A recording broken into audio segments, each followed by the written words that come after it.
Ya, selamat datang kembali di talk show Puncak Makanan Bergizi yang menjadi acara puncak untuk kegiatan yang sudah kita jalani selama 1 tahun bersama, yaitu Omega 3, dan di sini juga bersama dengan Kapal 7 Tanoto Foundation. Oke, kalau gitu kita mulai acaranya ya, Bunda-Bunda, dengan terlebih dahulu kita mengisi pretest. Bisa dilihat linknya di next slide.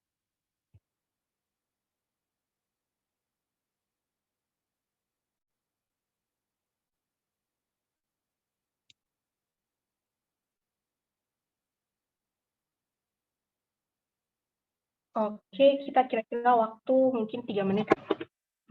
3 menit untuk melakukan pretestnya.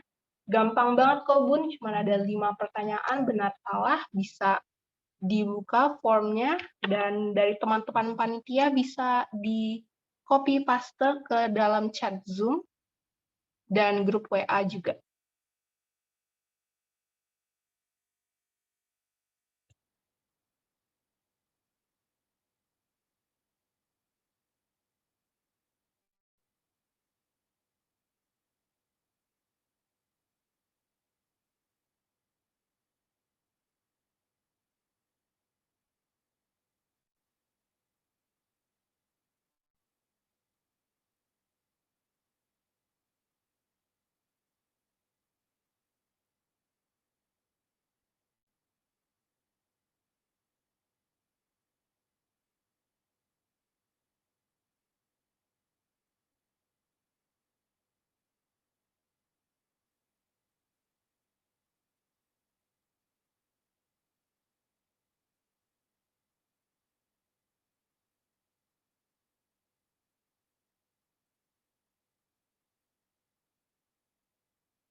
Baik, karena waktu pengerjaan pretest sudah habis, kita akan lanjut ke acara talk show yang kami akan mengundang narasumber ahli gizi, boleh next slide, yaitu Dr. Davina Rianda, M-Gizi. Baik, selamat datang Dr. Davina. Halo, selamat pagi. Nah, selamat datang, selamat pagi Dr. Davina. Mohon maaf atas keterlambatannya. Jadi Dr. Davina, kayaknya kemarin juga jadi narasumber ya, Dokter? Iya, Sempat jadi betul. narasumber. Iya, jadi kan Omega 3 udah dijalanin 1 tahun nih, dan mungkin ada materi yang lupa-lupa, perlu refreshing, atau mungkin dari ibu-ibu ada yang mau ditanyakan selama 1 tahun perjalanan Omega 3 tentang gizi, sanitasi, dan asasi asuh gitu. Jadi kita ulang dulu ya dokter. Kan ibu bunda-bunda di sini anaknya kisaran 6 bulan sampai 5 tahun umurnya. Dan apa saja sih gizi yang diperlukan untuk pertumbuhan anak terutama di usia tersebut, Dok? Iya, saya izin share PPT boleh, Mbak Karina? Boleh, dokter. Oke. Berarti ini aku izin langsung presentasi aja ya. Baik, Oke. dok. Oke, terima kasih Mbak Karina. Selamat datang para ibu-ibu yang telah bergabung di pagi hari ini. Jadi tadi sesuai dengan pertanyaan dari Mbak Karina, gizi untuk anak nih usia 6 bulan sampai 5 tahun ya. Berarti di usia balita apa saja yang disiapkan. Nah ini sebenarnya waktu itu sudah pernah di sharing nih kepada para bunda. Saya yakin para bunda juga sudah banyak menerapkan ya, semoga. Dan ini sedikit refresher aja ya untuk penyegaran aja materinya di pagi hari ini. Oke, dan mungkin ada sedikit tambahan informasi yang belum disampaikan di materi awal. Oke, jadi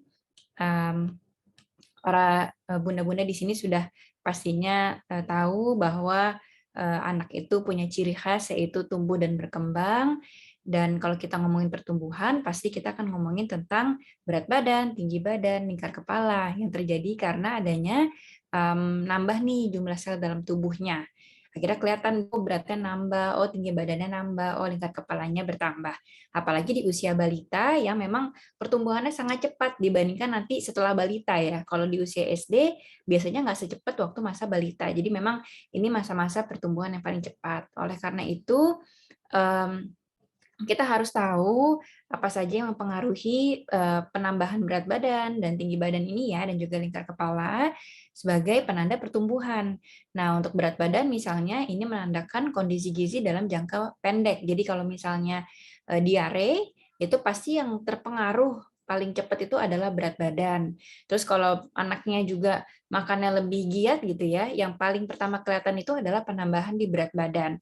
Dan ini sangat dipengaruhi oleh apa yang diasup ya, yang dimakan, dan apa yang dibuang. Misalnya terjadi diare atau ada penyakit kronik termasuk TBC. Nah, ini sebenarnya menggunakan makanan berlebih. Jadi anak dengan penyakit kronis seperti TB ataupun diare, berat badannya itu susah untuk bertambah. Nah, tinggi badan. Kalau tinggi badan ini menggambarkan kondisi gizi dalam jangka panjang. Jadi nggak serta-merta anak itu tiba-tiba masuk kategori stunting ya gitu. Jadi stunting yang mungkin juga para ibu di sini sudah akrab istilah stunting ini, itu bukan karena tiba-tiba dia nggak mau makan terus oh jadi stunting. Sebenarnya itu sudah terjadi dalam jangka waktu yang lama. Artinya kalau sudah terjadi stunting atau pendek ya tinggi badannya, ini sebenarnya sudah terjadi kekurangan gizi dalam waktu yang lama, nggak sehari 2 hari, nggak sebulan 2 bulan, tapi sudah dalam waktu yang lama. Dan juga lingkar kepala, ini menggambarkan juga perkembangan otak. Jadi ketiga indikator ini adalah indikator pertumbuhan yang nanti akan kelihatan nih dampaknya ketika kita makannya bagus, anaknya,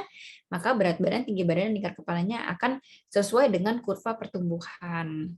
Nah, gangguan pertumbuhan yang paling sering diangkat adalah mengenai stunting, yaitu kekurangan gizi kronis ya, yang ditandai dengan lebih pendek dari usianya, dari indikator usianya, sesuai dengan kurva pertumbuhan yang ibu-ibu suka lihat di buku KIA ya, buku pink yang kita tandai biasanya untuk berat badan, tinggi badan, dan juga lingkar kepala anak. Nah, maka dari itu sebenarnya kita juga nggak bisa serta-merta bilang, oh anak aku nih stunting soalnya dia kelihatan pendek gitu ya, kita bandingin sama anak-anak lain seusianya. Itu nggak bisa seperti itu, karena harus acuannya adalah kurva pertumbuhan ini, yang ada garis-garis ini, nanti kita titikkan, dan harusnya itu di rentang -2 sampai +2, ini yang normal nih untuk tinggi badan misalnya gitu. Nanti juga ada untuk berat badan, dan juga ada untuk lingkar kepala. Dan sebisa mungkin memang kita tidak mengalami stunting ya, anak kita tidak mengalami stunting. Kenapa? Karena dampak stunting ini tidak hanya stunting ini kan cuman ya kelihatan pendek aja gitu kan. Emang kenapa kalau pendek? Tapi ternyata dampaknya itu ada yang nggak kelihatan oleh kita, yaitu perkembangan. Nah ini ada gambarannya kalau otak anak yang normal sama yang stunting. Kalau yang stunting itu cabang-cabangnya itu kalau kita lihat nggak sebanyak yang normal. Ya ini tumpul-tumpul gitu ya, botak-botak. Kalau yang normal itu cabangnya banyak. Jadi hubungan antar sel sarafnya itu bagus karena antar satu sel sama sel cabangnya banyak, jadi hubungannya lebih bagus. Dan juga gangguan metabolisme, karena sebenarnya di awal kehidupan ini terutama di usia balita, terjadi setting nih sebenarnya metabolisme dalam tubuh kita, apakah kita beresiko ke kencing manis, beresiko ke darah tinggi, itu di set di awal kehidupan, termasuk di usia balita. Jadi ketika terjadi stunting, kekurangan gizi dalam jangka waktu yang lama, sebenarnya hal ini itu bikin ada peningkatan resiko ke kencing manis juga dan juga ke darah tinggi gitu. Itu banyak diteliti. Karena artinya dia mengalami gangguan gizi yang dalam jangka waktu yang lama, pemrosesan di dalam tubuhnya untuk metabolismenya itu jadi harus adaptasi gitu. Jadi dia berbeda nih dari yang normal. Maka dari itu resiko ke penyakit kronis di masa depan itu jadi lebih tinggi. Jadi dampak stunting ada yang terlihatnya memang pendek aja, tapi sebenarnya ada dampak lain yang tidak terlihat yang mengkhawatirkan gitu. Jadi sebisa mungkin kita sediakan gizi yang optimal untuk pertumbuhan yang optimal juga. Dan kalau kita ngomongin makanan, untuk pencegahan stunting juga selain dari makanan yang kita berikan harus bagus, tentu saja harus penyediaan makannya harus bagus juga ya. Jadi kalau kita nggak nyuapin gitu ya, itu kitanya harus happy. Makanya psikologis ibu atau psikologis pendampingnya gitu ya, pendamping yang kasih makannya itu harus baik gitu ya, mentalnya harus sehat. Kemudian juga tentu saja pilihan makanannya harus bagus. Dan tadi seperti yang sudah disebutkan, nggak hanya yang diasup tapi yang dikeluarkan. Jadi jangan sampai pengeluarannya berlebih, maka dari itu dicek apakah ada penyakit kronis, imunisasinya harus lengkap, dan jangan lupa menjaga sanitasi agar tidak mudah terkena diare. Nah, di sini memang ibu-ibunya 6 bulan sampai 5 tahun, tapi sedikit mengingatkan bahwa usia 0 sampai 6 bulan jangan lupa kita berikan ASI eksklusif, dan kalau memberikan ASI eksklusif kuncinya di ibunya. Ibunya makanannya itu harus bagus. Kadang-kadang kalau sudah lahiran udah lupa tuh, pas hamil kita rajin tuh jaga makanan, tapi pas sudah lahiran aduh lupa deh, udah terbebas tuh rasanya. Padahal sebenarnya justru makanannya lebih banyak, hampir sama dengan makanan ibu hamil di trimester 3. Jadi memang harus banyak ya, dan suplemen saat hamil itu juga bisa dilanjutkan untuk memastikan kebutuhan vitamin dan mineralnya terjaga pada masa menyusui. Dan ini adalah komponen-komponen ASI yang tidak bisa digantikan. Jadi nanti setelah usia 6 bulan, ASI sebaiknya tetap dilanjutkan. Ya kita usahakan, kita ikhtiarkan sampai nanti usia 2 tahun bisa tetap memberikan ASI. Nah, untuk anak di usia di atas 6 bulan sampai nanti 5 tahun ya, masa balita, pastinya akan dimulai dengan yang namanya MPASI atau makanan pendamping ASI. MPASI ini yang paling penting adalah bukan hanya ke pertumbuhannya aja ya, ke berat badan, tinggi badan, segala macam, tetapi juga pembentukan preferensinya. Anak itu nantinya, jadi kalau kita lihat ya, ada ya orang yang suka makan sayur tuh gampang banget, ada yang enggak. Itu sebenarnya dibentuknya dari masa MPASI. Jadi ngebentuk anak tuh mau sukanya milihnya cemilan-cemilan sehat dibandingkan milihnya cemilan yang tidak sehat ya, misalnya teh gelas lah atau misalnya cireng-cireng lah gitu. Itu gimana sih anaknya supaya lebih sukanya tuh makan sayur, makan buah, itu dibentuknya pas masa MPASI. Jadi walaupun kelihatannya kayak kita cuma kasih makan, sebenarnya di lidahnya itu lagi dibentuk tuh preferensinya. Anak maunya yang sehat-sehat atau anak maunya yang kurang sehat.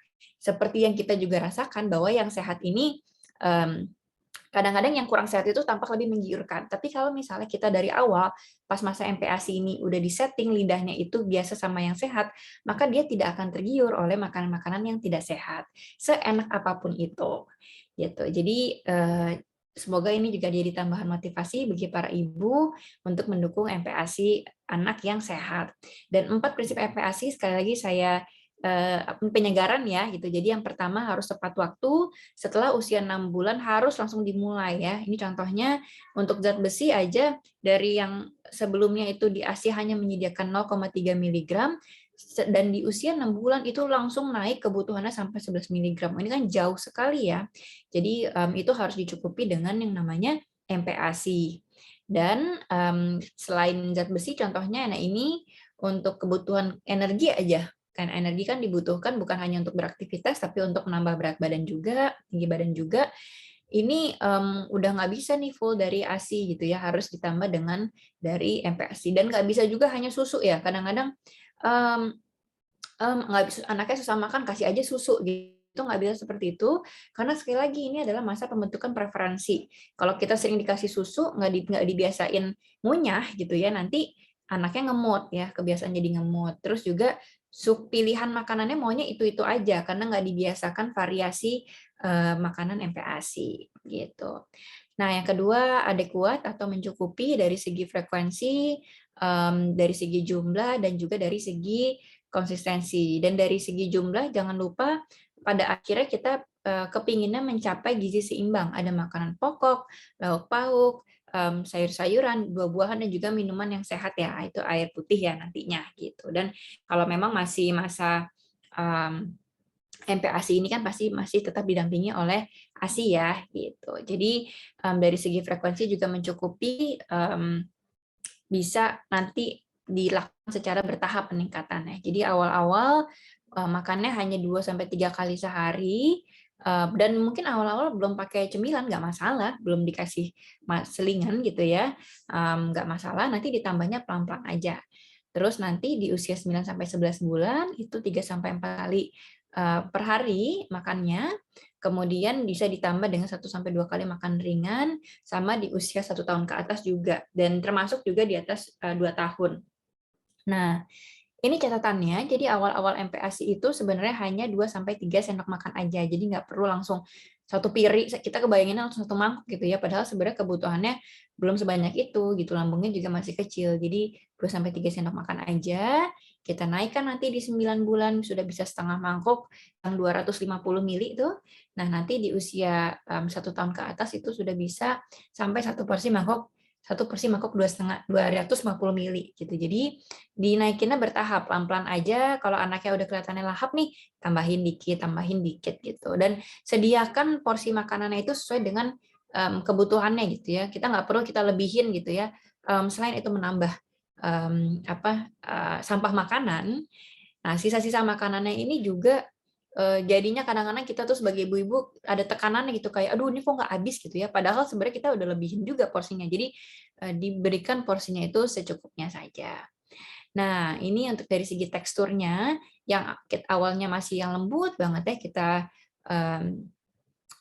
naikkan pelan-pelan gitu ya, mulai dari yang cincang halus sampai ke cincang kasar ya. Kemudian nanti juga masuk ke makanan keluarga nih, yang kayak kita biasa makan aja di rumah dari usia 1 tahun. Jadi 1 tahun itu sudah bisa dimulai makanan keluarga. Nah, bagaimana untuk isinya? Tadi berapa kalinya sudah, jumlahnya sudah, nah isinya gimana? Sebenarnya kalau ini adalah masa pengenalan ya gitu. Jadi sevariasi mungkin sebenarnya, intinya itu keberagaman, karena ini adalah masa pengenalan, sebisa mungkin minimal 5 dari 8 kategori ini ya. Ini ada variasi makanan ini. Kemudian dari segi jumlahnya pakai persentasenya, memang yang paling banyak itu adalah dari makanan pokok, kemudian lauk pauk ya. Lauk pauk ini menyumbang protein dan juga lemak gitu. Dan khusus untuk lemak bisa ditambahkan juga olive oil ya. Kadang-kadang ada yang rajin ditambahkan olive oil, atau makanannya kita kasih dikit kasih santan gitu ya gitu. Jadi bisa sekali dibikin lauk yang mirip sebenarnya sama yang kita makan sehari-hari gitu. Nah, untuk sayuran sama buah-buahan ini hanya pengenalan aja. Jadi jumlahnya ini hanya sekitar 1/4-nya gitu. Jadi nggak usah kasih banyak-banyak dulu sebenarnya. Tapi tetap harus ada karena dia harus belajar ini ngenalin ini rasa sayur. Apalagi kalau kepingin nanti anaknya suka makan sayur. Ini sayur sama buah ini PR ya, karena di atas usia, di masa sekolah, itu 95% anak sekolah itu makan sayur sama buah itu tidak mencukupi porsinya, porsi yang seharusnya. Jadi harus dikenalkan dari masa MPASI ini, dilengkapi ya dari kebutuhan makanan pokok, lauk pauk, sayur sama buah-buahan, tapi sebagai catatan sayur-sayuran sama buah-buahan ini memang hanya pengenalan, belum perlu banyak-banyak dulu gitu. Tapi yang pasti paling penting nih proteinnya, lauknya itu harus tersedia, dan sebaiknya kita kombinasikan juga antara protein lauk yang hewani dan juga lauk yang nabati. Nah, yang ketiga adalah aman. Jadi harus aman dari segi aman dari kontaminasi ya gitu. Jadi jangan sampai ada kontaminasi bakteri, kemudian juga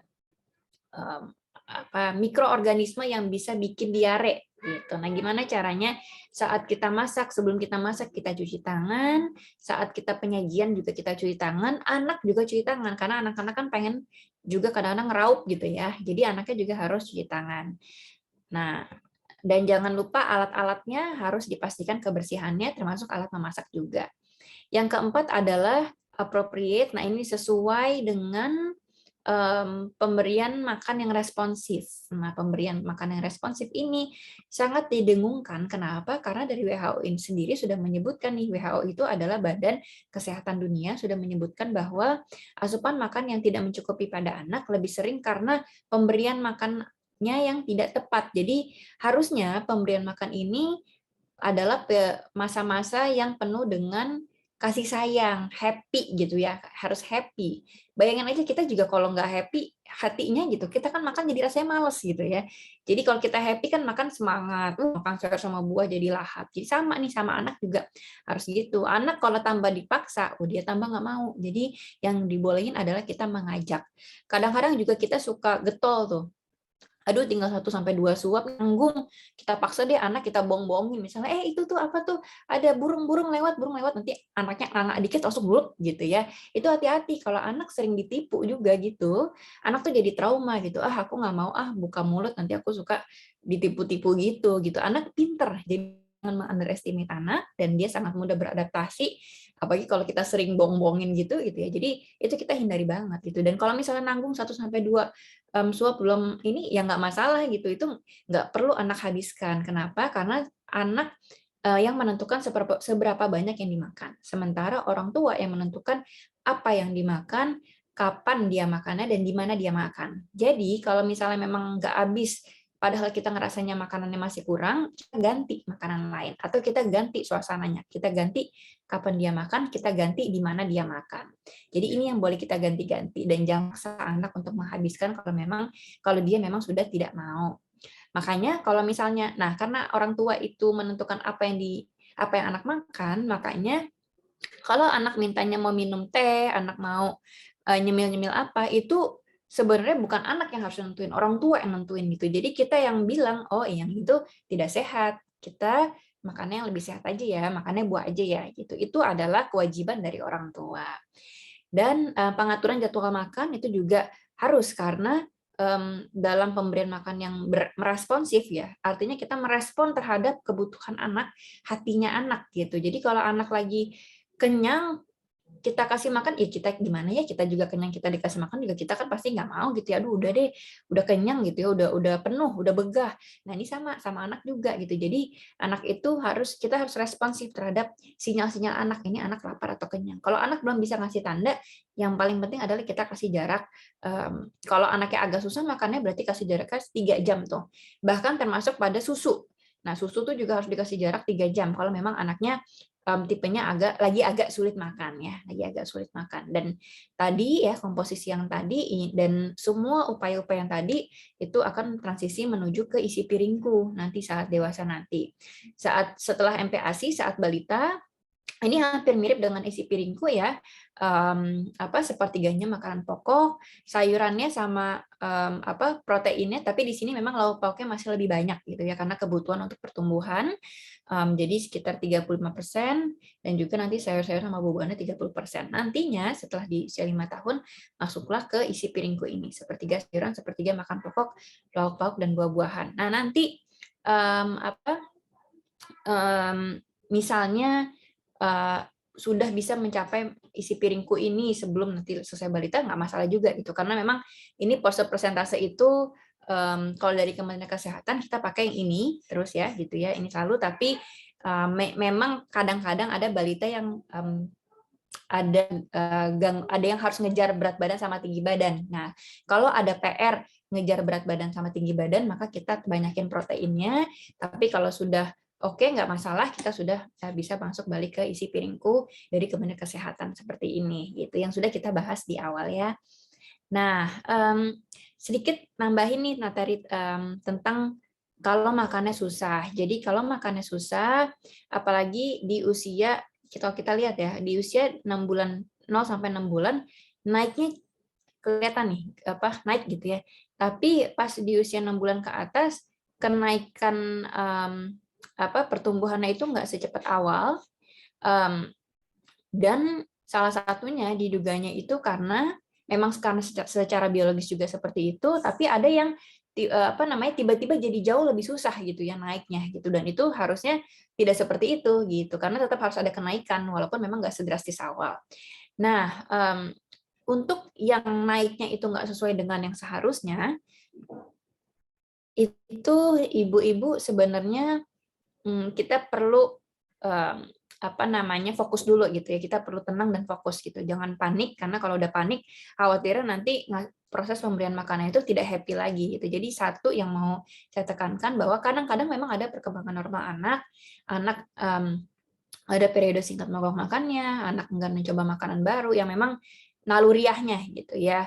Dan itu kadang-kadang hal yang wajar. Yang penting adalah jangan langsung melabeli anak. Langsung jadi kita bilang, oh ini makannya emang dia tipenya susah gitu ya. Dia bukan tipenya susah, mungkin lagi sulit makan gitu. Jadi sebenarnya sementara aja gitu. Jadi jangan dilabeli anak. Nah, dan kebanyakan hal ini terjadi bukan karena isi makanannya, tapi proses pemberian makannya tadi yang nggak penuh dengan kebahagiaan. Karena kudu happy gitu. Anaknya happy, kitanya juga happy gitu. Nah, ada yang karena memang kurang nafsu makan, ada yang memang milih makanan, ada yang takut dengan proses makan. Nah, ini tipe-tipenya bisa ditentukan dengan konsultasi ke dokter. Tapi secara umum ini beberapa tipsnya. Pertama harus ada aturannya ya, makannya itu harus di mana, makannya harus kapan, itu harus dibuat jadwal rutin. Kemudian dihindari distraksi seperti TV, kemudian HP ya, sambil nonton.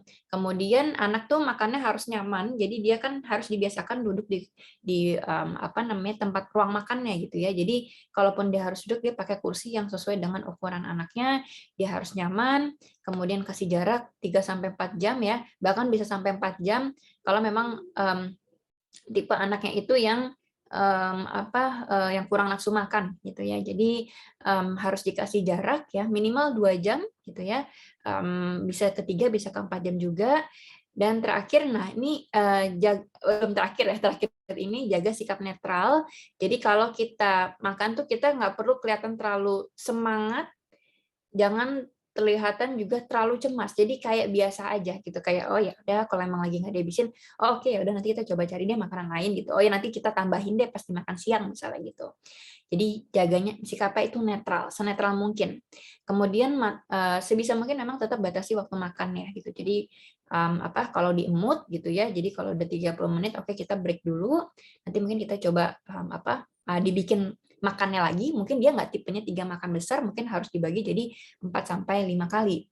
Kemudian tadi sajiannya juga harus sesuai dengan anaknya, dikenalkan secara bertahap dan satu persatu, apalagi kalau anaknya misalnya kelihatannya nggak suka makanan ini, sebenarnya dia bukannya nggak suka, tapi itu makanan baru buat dia, jadi bisa dicoba hingga 15 kali.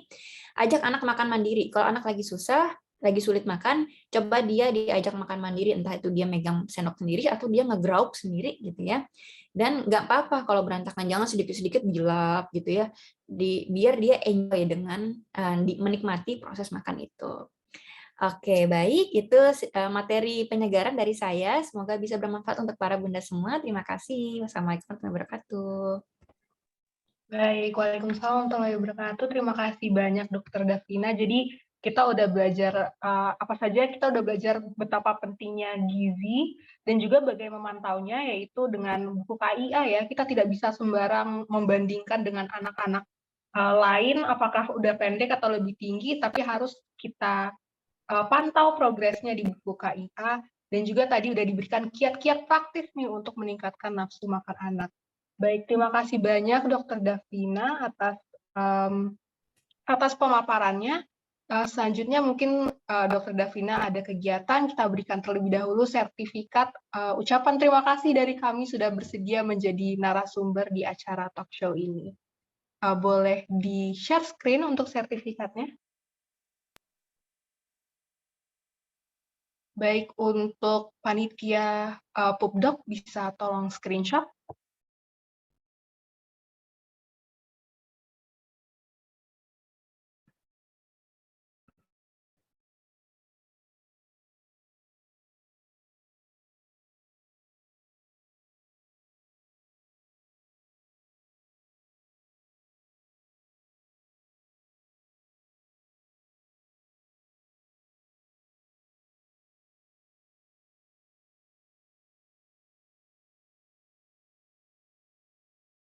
Baik, dari Pupdoc sudah men-screenshot.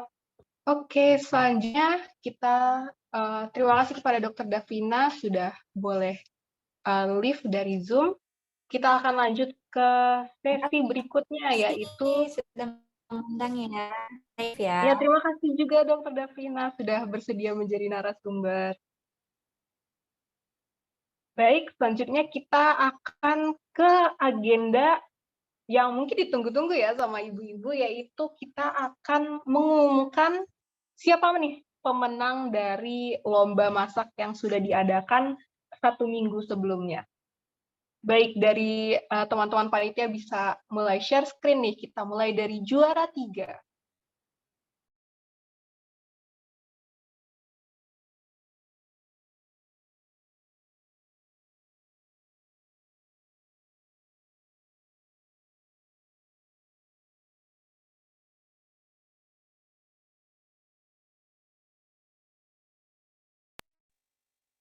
Baik, jadi pemenang lomba foto isi piringku adalah, kita mulai dari juara 3, next slide.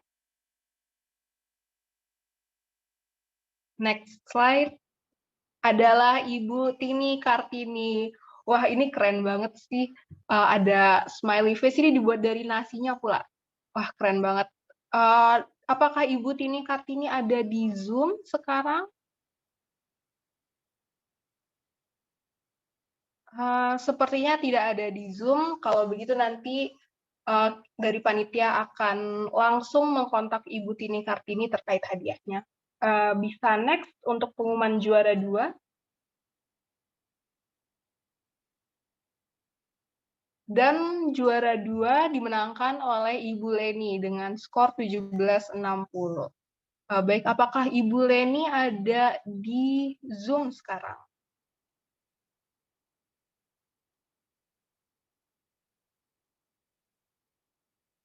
Sepertinya Bu Leni ada di Zoom, apakah Bu Leni bisa unmute dan mungkin menjelaskan nih, Ibu Leni masak apa? Susah nggak masaknya, lama apa enggak? Gimana?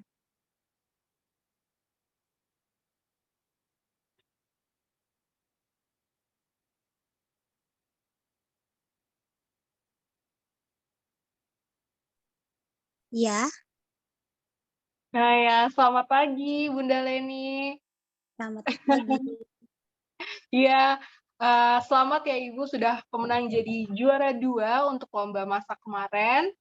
Boleh nih Ya. Bu cerita gimana nih proses masaknya, dan Ibu masak apa nih? Lahap nggak anaknya makannya gitu?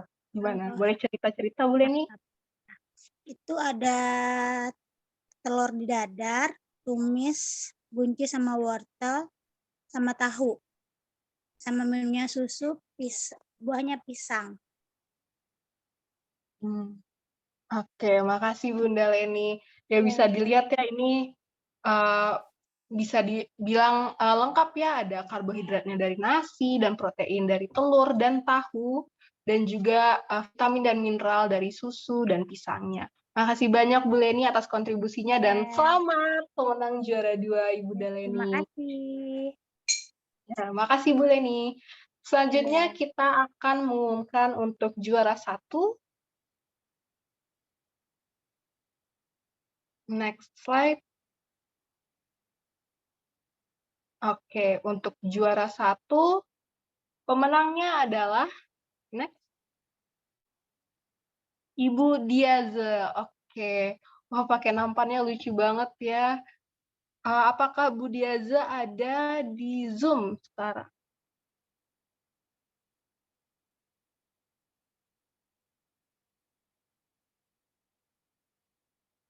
Oke, sepertinya Bu Diaze tidak ada di Zoom sekarang. Kalau begitu untuk hadiahnya akan dikontak langsung oleh panitia. Oke, next. Ya, ini untuk pemenangnya direkap ulang lagi. Ada juara 3 Ibu Tini Kartini dengan hadiah Rp50.000, juara 2 Bu Leni dengan hadiah Rp75.000, dan juara 1 Ibu Diaze dengan hadiah Rp100.000 yang akan dibantu dihubungi oleh panitia setelah acara ini. Oke, next. Nah, kita sudah tiba di penghujung acara, kita sudah belajar dari Dokter Davina dan kita juga sudah mengumumkan pemenang lomba masaknya terakhir adalah post-test. Bisa dibuka post-test pada link berikut ini dan teman-teman panitia bisa membantu untuk mengirimkan linknya di chat Zoom. Waktu untuk pengerjaan post-test sekitar 5 menit.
Oke, baik. Waktu post-test sudah habis dan dengan itu sudah ditutup rangkaian acara kita untuk hari ini, tapi sebelum ibu-ibu bisa live dan melanjutkan aktivitas masing-masing, kita foto-foto dulu yuk buat mengabadikan talk show hari ini.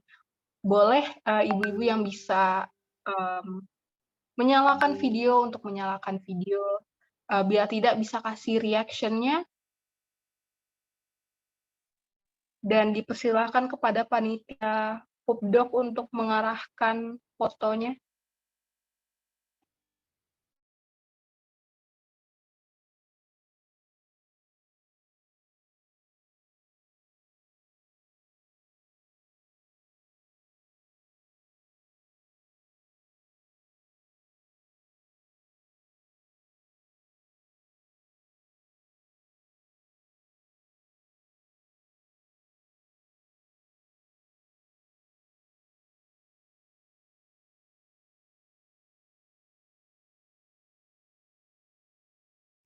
Oke, Ibu Mita dan Ibu Ade, apakah bisa menyalakan videonya?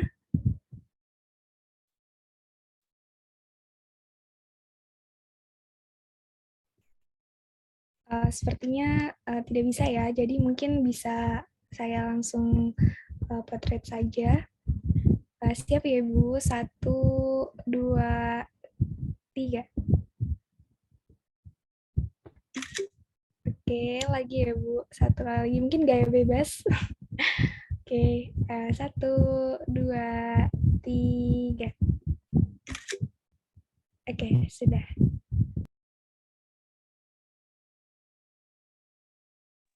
Oke, baik. Terima kasih banyak Bunda-Bunda sudah memberikan waktu ya untuk datang di talk show ini. Dan sekali lagi selamat kepada para pemenang lomba masaknya. Mungkin kita akan berjumpa di acara Omega 3 lain. Terima kasih banyak dan silakan kepada Bunda-Bunda sudah bisa live Zoom meeting dan melanjutkan kegiatannya masing-masing. Terima kasih banyak Bunda. Terima kasih banyak Bunda. Terima kasih banyak. Terima kasih.